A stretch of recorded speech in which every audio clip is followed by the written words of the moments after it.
up, guys? Bart here. I'm with Joey, one of the best powerlifting coaches in the US. And what's cool is I've known Joey for a long time. He was actually with us when we first opened our first Barbell Brigade back in Monterey Park in 2013. It's really good to have you here. Who are some of the champions that you have coached? And I've seen you rise like crazy and built like this legacy of powerlifting. And I want to share, like you've squatted 750. Well, I think when I first met you, your total is 1,500. What is it at now? Something like that. Like 1864, something like that. I almost locked out 1900, but they were like, your thighs are too thick, so we're not gonna give it to you, but it's all good. Who are your champs? Like, who have you coached to? I've worked with John Hack, Russell Orhe, Sean Noriega, Amanda Lawrence, Jonathan Keiko, Jesus Olivares. I'm gonna leave some people out because there's been so many, but I've had the opportunity to work with some of the best powerlifters in the world. Bart Kwan. And you know, I'm very thankful to be here. I'm very thankful to have been blessed with the opportunity to work with some of the legends too, like Jesse Norris, Grant Higa, Matt Somer, you know, and just impact powerlifting in the way that I have. And you know, I just want to continue to push things higher. So I'm excited to be here. We're gonna teach you guys how to do some lifts. Yep, and today we're gonna do how to squat, but high bar, and some of the common questions that are asked. We're gonna kind of go through like where you would position the bar. Me personally, the way I like to coach the high bar squat. Grab it right here.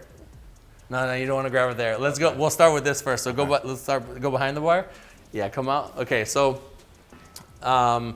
we will adjust his hands later, but first, the major difference between high bar and low bar is obviously bar position.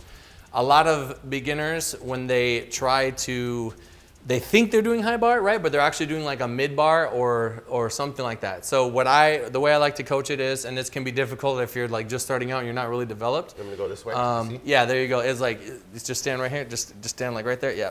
If you look at Bart, he's got some nice traps right here, right? Right where you get that, you know, when you guys get a massage, like right here. I like to squeeze your shoulder blades together. Pretend like you have a pencil right here between, right on top right here is where I like to put the bar for high bar, right? And again, that is naturally you're gonna wanna be more upright because your body has to maintain center of gravity, right? So you're gonna be more upright. Your knees are gonna come forward a little bit more, and you're probably gonna be able to maintain somewhat of an arch in your lower back, although we'll talk about whether or not we wanna be doing that. So let's come out this way. Come back, yeah, come back up, yeah, there you go. And then, so for hand placement, just for like, we'll get into that, but for hand placement, just go pinkies on the ring just to start, and then we'll adjust it later. And then, so you wanna put your hands on the bar, right? It'd be kind of awkward to get under the bar without doing that.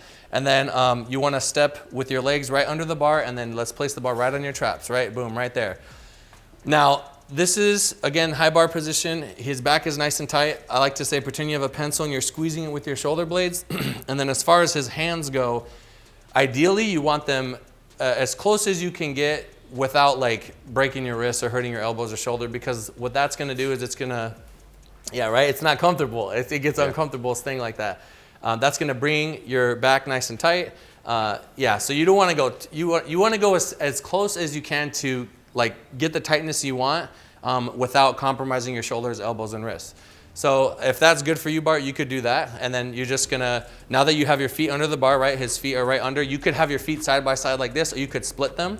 So yeah, you could do that if you want. Me personally, I just kind of do whatever I feel. Don't do that. You might die, okay. Especially if you have a lot of weight. Hands on the bar. You have the bar in the correct spot. Make sure this is nice and tight. Now, before you unrack, if you have any kind of weight on here, you just want to breathe in, brace your core, and a theme that you guys you could let your air out. A theme that you guys are going to want to like remember through this is like neutral spine, right? You don't want to be extending too far at your lower back, but you want to keep your core locked in and tight.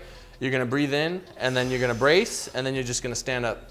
Just push straight up with you. Am I supposed to scream like, ah? Some people do that. Some people literally do that. I mean, it's whatever helps you at the end of the day. Okay, but now we're in this position. You know, for safety reasons, and if you're squatting with a belt, it's kind of nice to breathe in, and you could brace again before you do your walkout. But the way I like to, you know, teach it is like you want to try to do it in 3 steps. So obviously you need to take the bar out of the rack. So you're gonna step back with your left leg. Yep. Now step back with your right leg, and then You can get one more step, right? With your left leg, you can adjust it if you need to.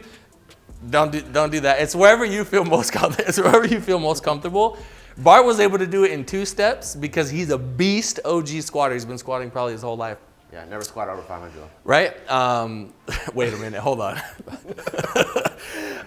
So the reason why you want to take minimal steps on your walkout is because you're going, the more you have to weeble wobble up here up top, this is gonna get loose, right? Especially if you have a lot of weight on your back. Unrack the bar, then you boom, you get your 3-step walkout, right? Now, if we look at Bart, he has his toes angled out, which I really like.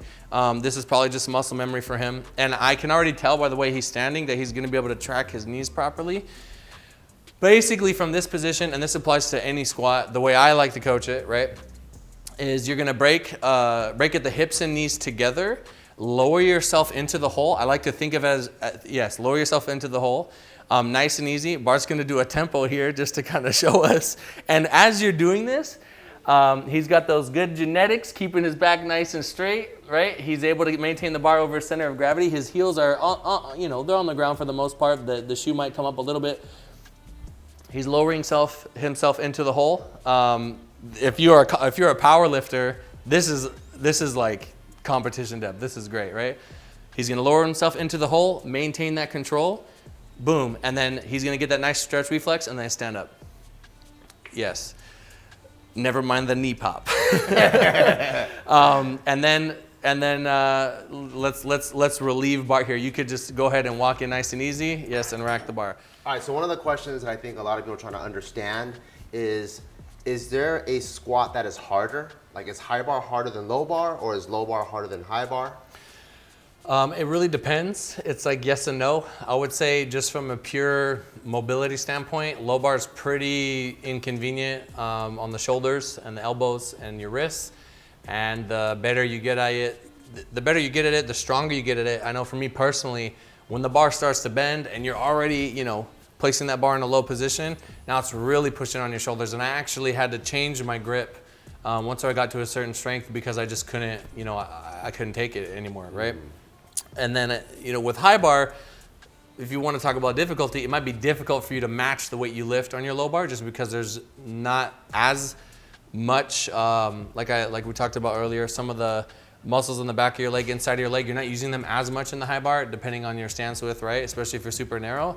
So it may be difficult for you in the high bar position to lift as much weight as you can low bar. Another thing is with high bar, if you're too narrow, you're probably gonna tip forward, right? So maybe with low bar, you find because the bar's lower on your back, it's closer to your hips, right? It's closer to your levers. It might be easier for you to kind of stay upright with, I know it sounds crazy, especially if you don't have a heel on, right? So it really just depends what you're trying to. I find for myself, when it comes to low bar, I can squat more weight, but yes, it's more uncomfortable and it's actually more unnatural. Yes. I feel like I'm in this weird position that doesn't really feel like a natural movement for me if I were to be in an athletic position.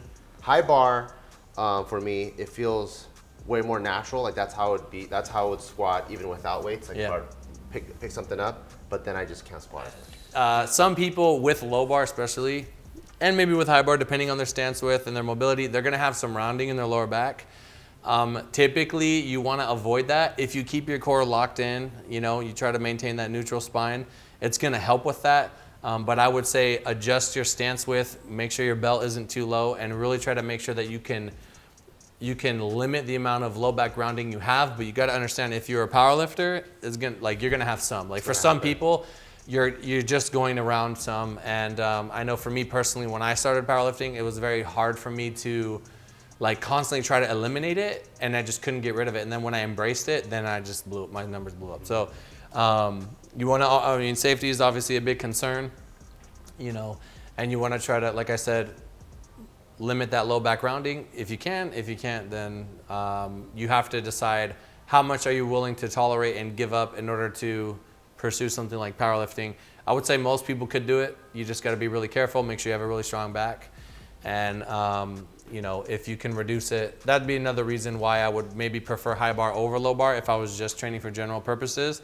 It's a lot easier to maintain that, you can get away with that arch in that lower back if you're doing high bar, But with the neutral spine, you're not really gonna round as much. Also, you have the mobility in the shoes if you're gonna add the heel, and that's gonna kind of,